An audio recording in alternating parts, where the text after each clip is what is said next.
Because here we go. You can hear the beeps. We have our best of 3 ready. Oh, yeah, best of 3. As a reminder, I almost set it up as a best of 5. Yeah, this is only the upper bracket finals. There will still be grand finals for that single spot of the Asia server qualifier. But for the time being, we are only in the upper bracket.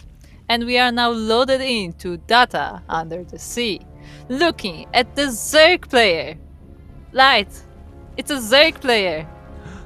The red Zerg, representing Rebellion. Rebels. Shopify Rebels. What are you saying? Look, there's a rebellion on the bracket at the Shopify Rebels. My brain is fried. It is representing Canada. Our Zerg player is Scarlett. We got there in the end. Okay, we got there. Uh-oh. Someone is lagging. Someone is, and I'm not sure who. I'm good, I think. I'm on 290, so regular. Game resumed. Yeah, it looks like some we'll figure it out. I mean, we do have a few casters in here. Yeah, someone is lagging. Don't know who we do have ourselves, we do have Azure. There we go. Yeah, because we do have a lot of streams actually covering this series. Game so. resumed. I am checking. I have the regular 300 ping as it happens on Korea. Oh, there we go. Yeah, I think we fixed it. Oh god, and spawning in the bottom left hand corner of Data Under the Sea, we have okay,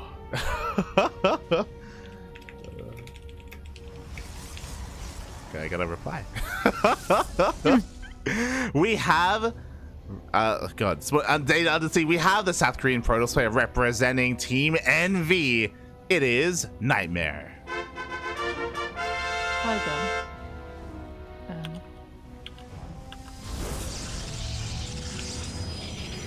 Okay, right. Can you? What are you showing right now? Can you just tell me? I'm showing Scarlett's space and I'm showing the probe running around. Okay. I think it's working. Cool. Maybe. Oh boy, yeah, that kind of threw me off a little bit there, but yeah, thankfully everything is okay. The person who just left Sub-Zero, I believe, is a Russian caster, so a little bit of a feels bad, man, but I know that Russia doesn't have the best connection to Korea, and maybe there's some complications there. Hopefully everything is going to be okay. Hopefully he's going to be able to resolve his issues and continue to cast, because it's always a good thing to spread the love and cast in multiple languages. Yeah, I mean, it happens to everyone every now and then, where like the connection just is a bit unstable, or like just the servers decide they don't like you that day. So, hopefully they will be able to come back at a later time. But for now, we have this PVZ, and we have a Stargate opening from NightMare. Yeah, we do have a standard Stargate opening from NightMare. Again, this is kind of what we're used to seeing in current meta here from our Protoss. Likewise, we already see a delay here of not just forcing the unnatural natural, but even delaying the third base of Scarlett. Very nicely done. And a nice cancel as well. So, NightMare still keeping his top game.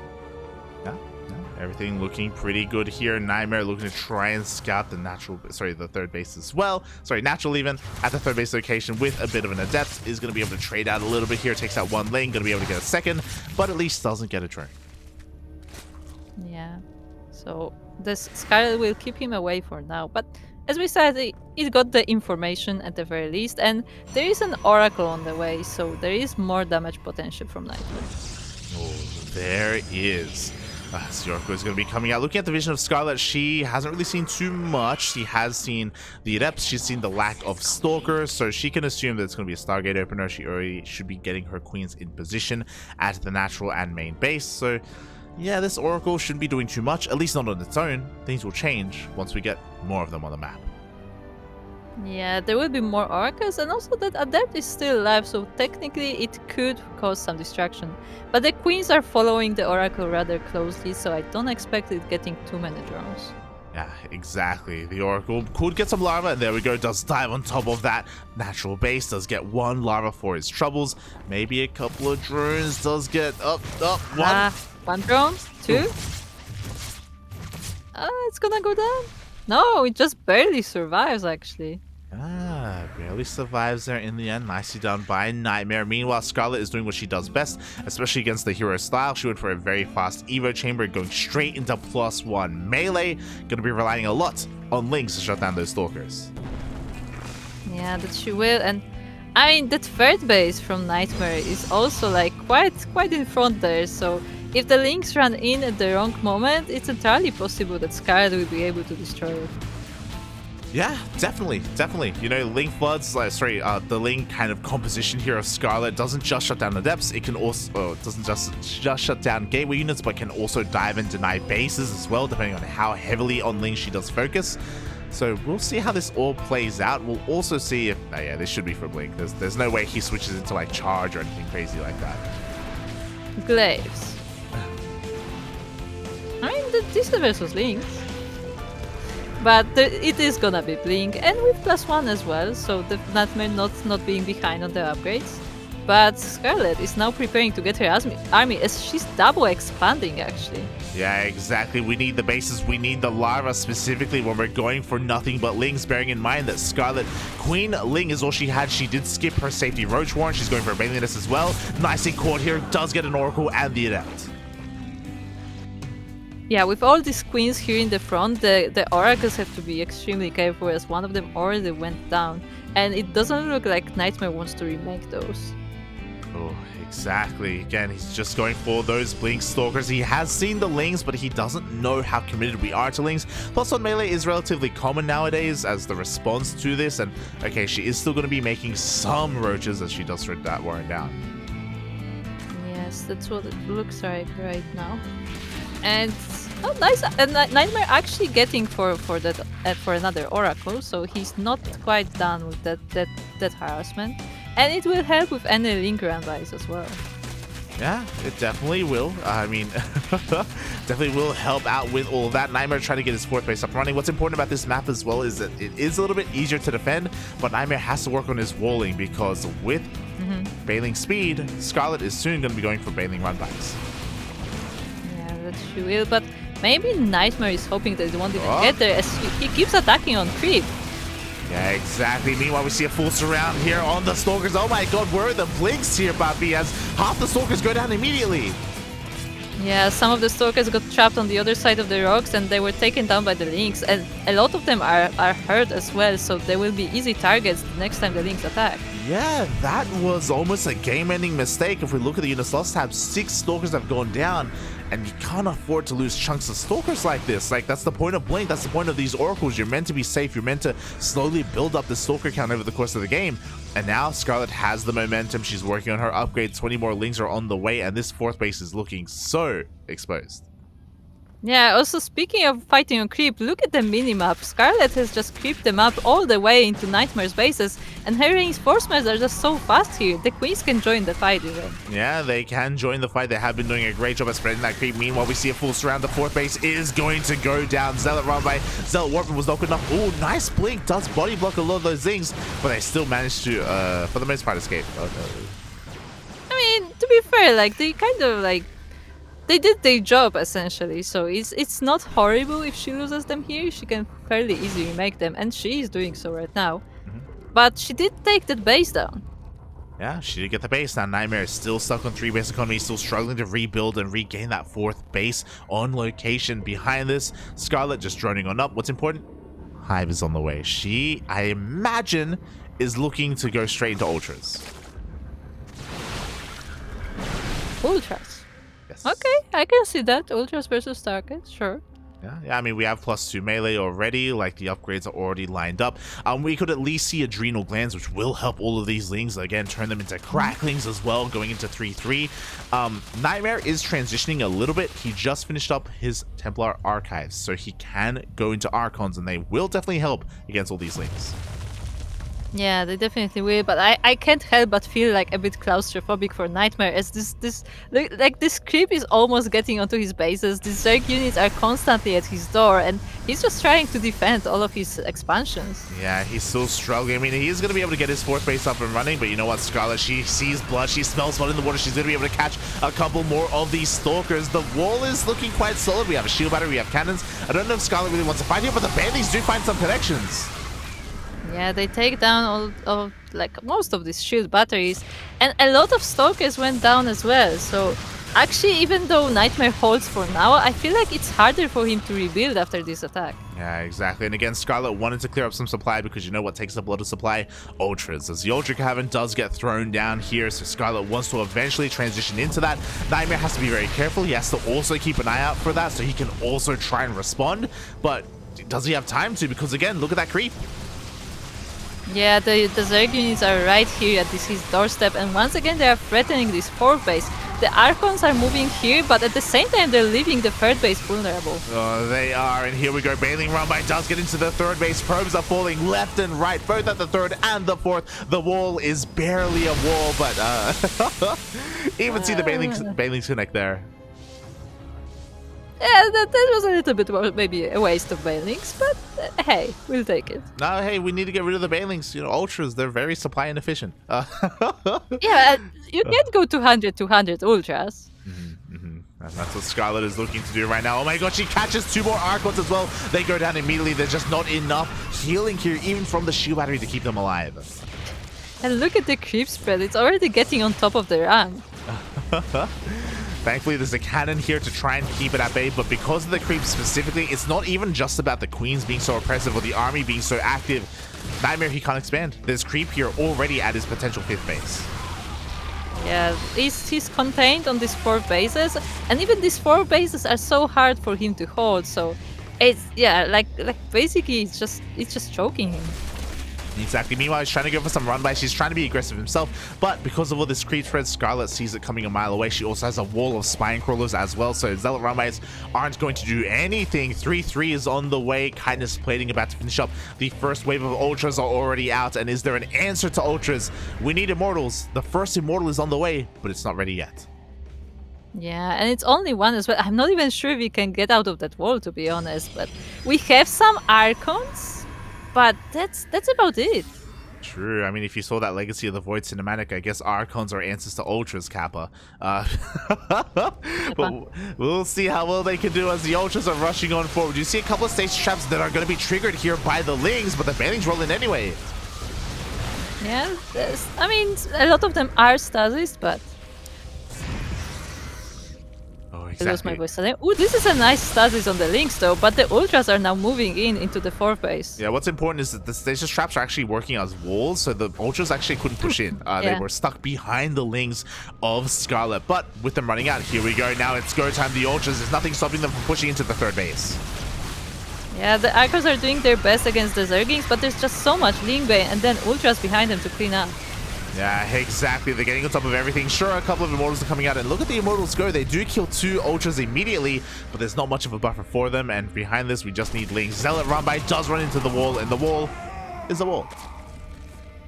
Yeah, this wall is a wall. It's a Zerg wall.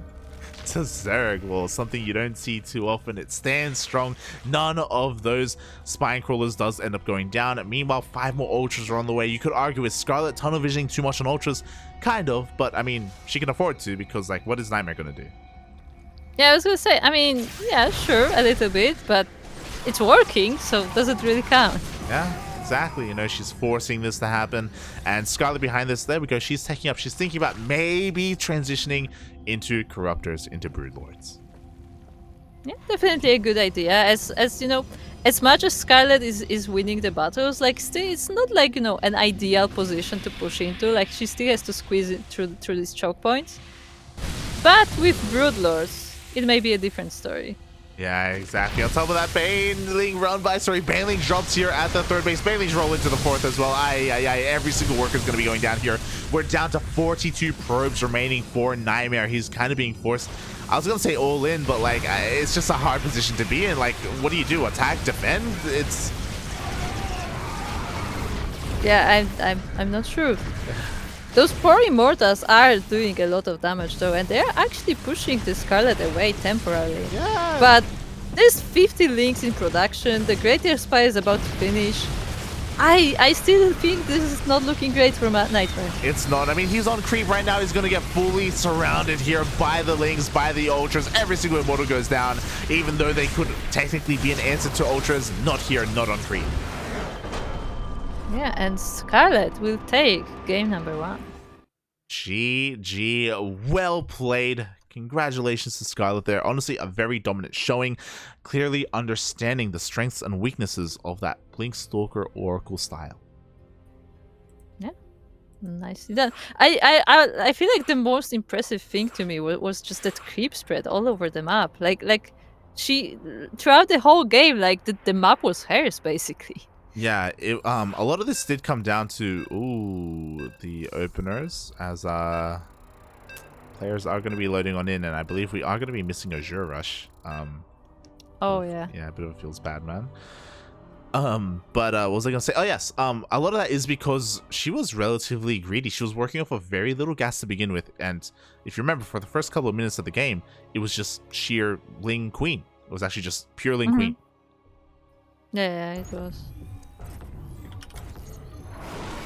Right, how I feel that we got this classic Korean lobby of we wait 10 seconds and go. Yeah, that is typically how it goes here. That's why we gotta join the lobbies as soon as possible. Yeah, you just have to click on them. You have to like keep your eyes glued to the screen and click as they appear. But we are here. We actually got in, and we are looking at the top left corner of Moondance ESL. As we are looking at our Zerg player, the red Zerg representing Shopify Rebels and Canada, it is Scarlett. And spawning in the bottom right hand corner of Moondance ESL, we have the South Korean Protoss player himself representing Team NV. It is NightMare.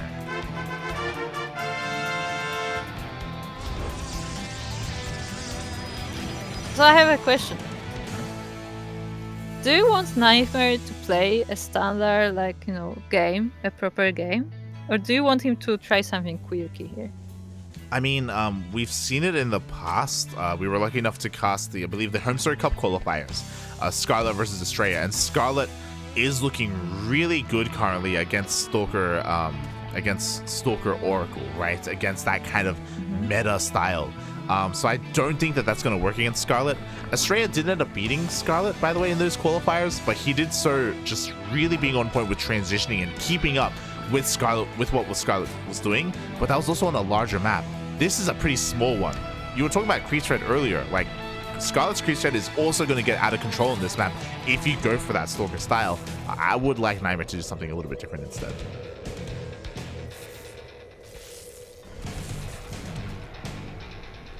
We'll see if he can get there. So far he's getting a bit of harassment on these drones. Not getting any actual kills, but definitely annoying Scarlett a little bit. Yeah, just being a little bit pesky here. Just tasing away at those workers, maybe even looking to try and throw down a pylon and deny the third base once again, like he did in game number 1. Yeah, the world is still his oyster. He still hasn't chosen a tech of choice. Cybercore does finish up.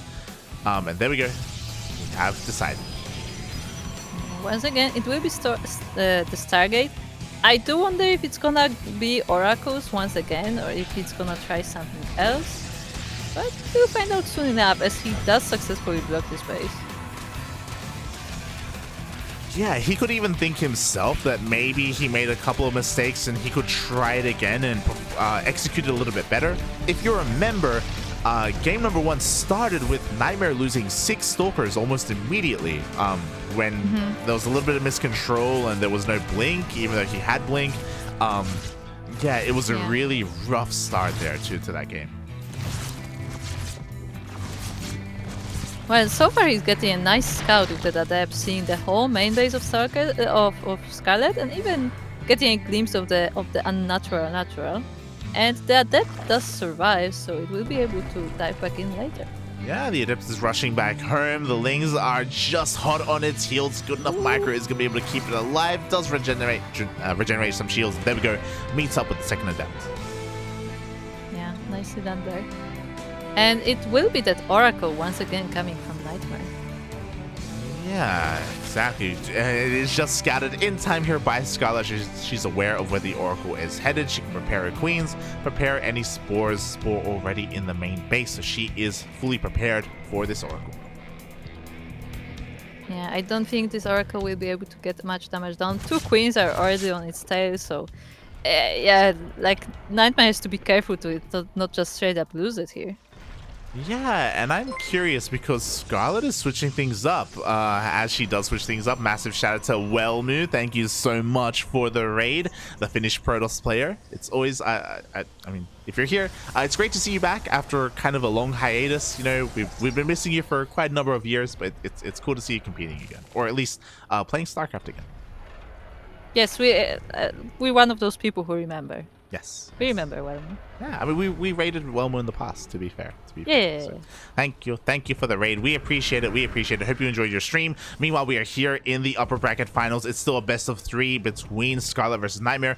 But I was going to bring up something that was really interesting. Ooh, as the Oracles do dive into the third base, and the Queens were not here. The Queens were not here, but the Spore was, and there's a lot of damage on these Oracles already. But they do get 6 drones, which is very nice for NightMare. Yeah. And something that's really interesting here, I don't know if you noticed, Scarlett did not go for an Evo chamber. Usually, when you go for the Link style, you get a fast Evo chamber, you go into fast +1 melee. Scarlett has been avoiding her gas for a very long time, finally going for a lair, finally going for a Roach Warren, so she's going to be approaching this in a bit of a different way. Yeah, and I mean, NightMare's approach looks a bit similar to the previous game, and I do wonder how it's gonna work out in this kind of scenario. At the very least, he's not like as trapped here as he was in the previous game, so for now, like, he still has like a chance to take it in a different direction. Yeah, I think I like this adaptation from Scarlett because on this map specifically, it's really easy to get 4 bases because of your pocket. So Ling run-bys and Bane run-bys are straight up less effective. They're just harder to pull off, nigh impossible to pull off if your opponent is a good enough player. So to go into a more solid head-on, like confrontational style instead, it makes a lot of sense as she is going for roaches, is going for roach speed. But behind this, going for Hydras. This is just for lurkers, right? We're not getting Roach Hydra in current year. I mean, Roach Hydra into Lurker makes plenty of sense. Again, the Hydras are going to help deal with these Oracles, especially as the Oracle count gets a little bit higher, so they're going to have plenty of DPS. But the end goal, I imagine, is going to be for Lurkers, as she already has an Infestation Pit on the way. There it is. There you go, and the Lurker then is coming up as well. But nonetheless, as you said, having a few Hydras will definitely be nice, as this Oracle production is not stopping. We already have a 5th Oracle on the way. Oh yeah, that's a lot of Oracles. That's a that's a lot of protection for the Stalkers as well. And yeah, NightMare is having a bit of an easier time here in the middle of the map. Again, there are no mass links to stop him or to catch him or anything like that. So he's gonna have a little bit of freedom to work with as he just clears up a lot of the creep. Yeah, like because he has so many Oracles, he's also able to actively clear that creep, so it's not as spread as it was the previous time. But now, the Roaches will try to defend. Yeah, and Roach is going to have a bit of a harder time. Transfuses are going to be okay here by Scarlett, keeping whatever she can alive. Reinforcements are coming in as well. Ooh, and with those reinforcements, she should be able to hold on, and the Hydras are forced to reveal themselves. Yeah, the Hydras come up. I'm not sure if NightMare spotted them, but they did show up for a bit. And these Oracles are now being kept in the back, just in case. Yeah, and sure, there's a lot of damage being dealt here, but Scarlett teched up very quickly. A first wave of Lurkers are on the way. Is she going to be able to keep this 4th base alive? Looks like so far she is, and her reinforcements keep coming. So this Stalker army, while it's nice, I'm not sure how long it can stay here. Oh, exactly. And even though this base got incredibly low, now that we have 2 Lurkers, pushing in here isn't going to be an option. NightMare has to respect the Lurkers. He's going to back off and rotate around instead.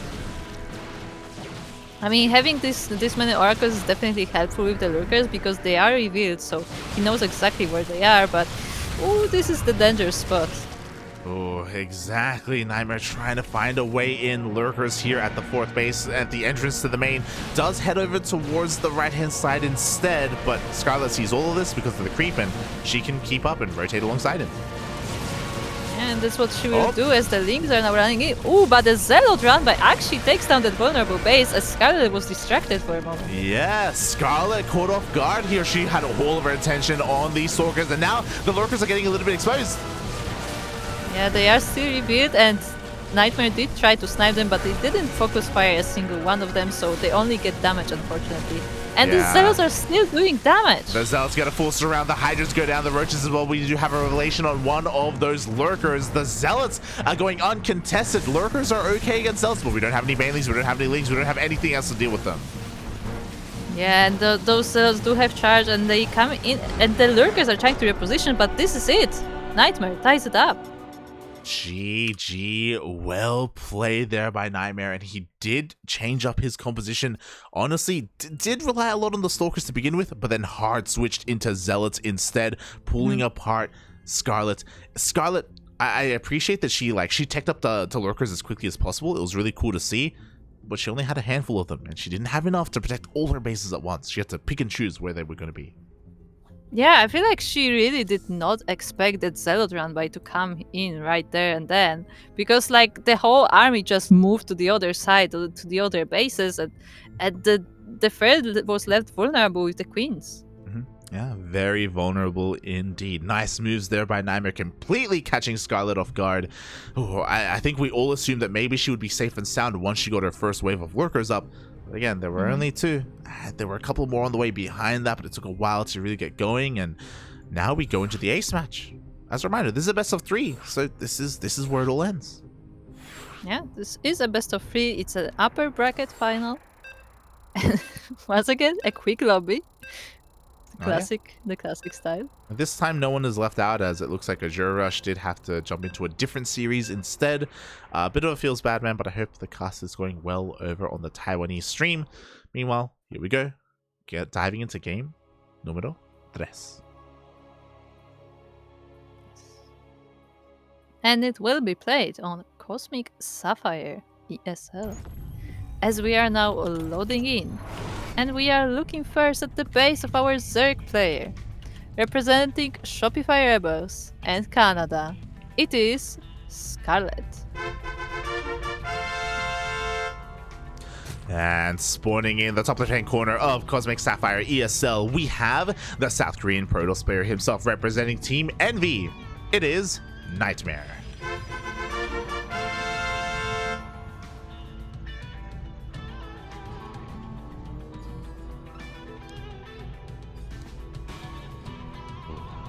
And yeah, NightMare proving his mettle that he can go toe-to-toe with someone of the likes of Scarlett, taking that last game.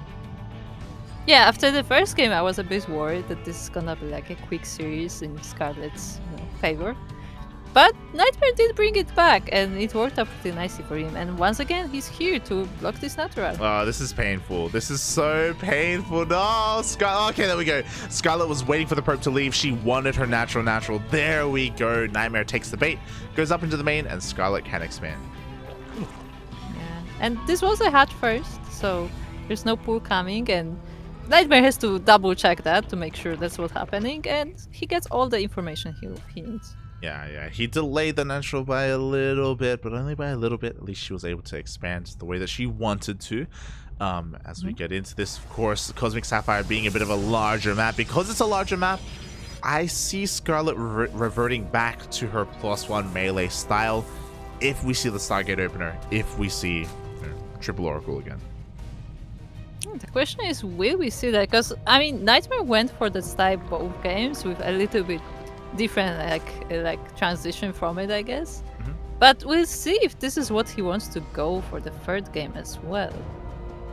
Yeah, we'll see. I mean, NightMare is a very tricky player. We've seen him just diversify and go for Robo openings, Twilight Council openings, proxies. Like, he's not the most standard of Korean Protoss players out there. So if he wanted to mix things up, he could. But against Scarlett, I don't know if that's the wisest choice.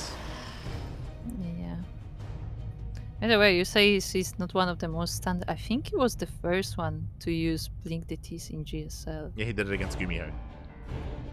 Yeah. Yeah, it was a PVT round of 36, or sorry, round of 32 match where he went mass, blinked DT, and he shaded on top, he blinked on top of tanks and killed everything. Yeah, he did snipe tanks. Why do you remember this so precisely? What do you mean? It just happened. What are you talking about? Are you like, oh yeah, it was at 10:36, and as you moved it to look, I remember games, okay? Unlike some people, Kuro, okay? I remember what happened. Look. Hey, I remembered it happened. When? There are certain iconic series that just like are stuck in my mind. Like I will always remember the Wall of Ruin. I don't know if you remember Ruin, the Korean player. No. In Pro League. I remember he was there, but I don't remember specifically. Yeah, in Pro League, I believe he was on Team SKT, and they fielded him on a map that was known for requiring 4 Nexus to wall off the ramp at the natural. Oh. Yes, okay. Yeah, you remember. And Ruin was the first player to figure it out because it was a heavily Zerg favored map, and he went for a mass cannon rush. He built everything in the natural base of his opponent, and he made his own wall, and he walled his opponent into one base. It was crazy. Oh god. And he did that multiple times. Beautiful. Always But at the same time, we have a little less crazy Protoss here, but he is changing his playstyle on the S, as we do see Glaives. Yes, so there's already a little bit of a tell here.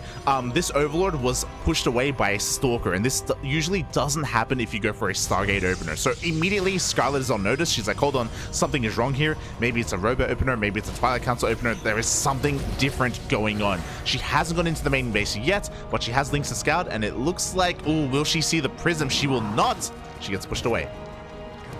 Yeah, she gets pushed away, and the Prism is already warping in Adepts on this side of the map, so they will join it on the way to Scarlett's base. The Lynx will now spot it, I believe. Yep, the Lings see all the Adepts now. She knows exactly what's going on. Immediately, 16 Lings are in production, so she knows she needs to prepare for the Glaive Adepts. There are only 4 gates, so this is not all in. There is an expansion behind this. NightMare is looking to transition. Yeah, I was afraid that he's gonna finish this shade for a moment, but he thinks better of it. And he will have to try and find a position where Scarlett is not. Oh, exactly. He's trying to bait her a little bit, trying to find a way in. What's important is that he cannot throw away these Adepts. We've talked about it before with Adept openers, where if these Adepts shade and if they all die, then there is nothing stopping Scarlett from counterattacking and denying this third base. So he has to be very careful here with his Adepts. Yeah, and she is preparing Roaches as well with the speed already on the way. It looks like NightMare will try to get a Queen maybe, but not enough damage on these Adepts. Yeah, again, very careful shades here from NightMare. He doesn't want to commit. We do see a massive amount of Link, so he knows that he has to rush all the way back home. He has to get behind this mineral line if he wants to keep the space alive. And that he does. Yeah. And what's a little bit scary here is that Scarlett does have a lot of army to work with, and she has to make a choice. Does she want to make use of all this supply, or does she want to back off and focus on her economy? And it looks like that's what she wants to do. She's drones up. She's taking a Baneling Nest. She has survived the initial Glaive Adepts without sustaining any losses. Yeah, basically no losses there, like some Cryptomores essentially. And NightMare will try to go in once again, but he even has that shade, like backup shade basically. Just gonna clear up some creep. Yeah, to be fair, that was honestly really well timed. He got both tumors just before his shade finished to rush all the way back home. So very nice control there by NightMare, keeping the creep at bay, which is what Scarlett is known for. And Scarlett just chilling back at home, expanding, droning up. NightMare is still getting more Adepts, and this is actually quite an army of them at this point. It was a fake Together with third. Immortals. It was a fake third. Kuro was not being saturated at all, and Scarlett was not aware. She's been droning up this entire time. Oh my god, the Mass Adept is here. There are only a couple of Lings remaining. She's gonna try and get a full round, but those Immortals are doing so much damage in the back line. Yeah, and all of these Adepts are protecting the Immortals from the Zerglings, so they're able to get as much damage as they need. Wow. And now all the Zerglings are gone, most of the Roaches as well. The Queens are dead. Mate, we were talking about how crazy NightMare can be, and this is exactly what we were talking about. He goes for the 2-base all in, faking out the third, pretending like he cared about the existence of the third base as well, selling a story, and now the Adepts get into the mineral line. Every single Ling went down. We do have a couple of Roaches in production though. Again, there's still a chance, but no, never mind. NightMare does take it. Wow. And NightMare takes the series 2-1 and moves on to a qualifying match. Yeah, very impressive from NightMare. See, this is kind of what I was talking about. Like does he play like this very standard game now, or is he playing more aggressive? And he did go for the aggression, and it worked for him. Yeah. It worked really well. That was really well executed. I'm not gonna lie, as we were casting, like towards the end there, I was still thinking about Ruin and Pro League. I wasn't paying attention to the probe count. And what's important is that neither was Scarlett. Scarlett didn't send a Ling over. She didn't check the third base. She didn't check the worker count there, whether there were any. Again, I do think that because of NightMare's army movement, he was doing just a really good job at pretending like, again, he wanted to keep that third base, that he wanted to probe it up, that he wanted to be safe and sound with his adepts. Meanwhile, he just kept warping in wave after wave of adept back at home. Yeah, to be fair, like he did, like Scarlett, like when the adepts moved back to the third base, she didn't even go with the links all the way to see that. Like she just like, oh, he's moving back, so it's fine. Yeah. And he just like every warping round he had, he just added more adepts and nothing else. Exactly. Meanwhile, we were pointing it out ourselves. Scarlett was just focusing on her economy because she believed that so was he. To be honest, he believed that that's what he was doing. So again, really nice mind game there by NightMare, able to take it. If you're a fan of Scarlett though, she is still in the tournament. She just gets knocked down to the lower brackets.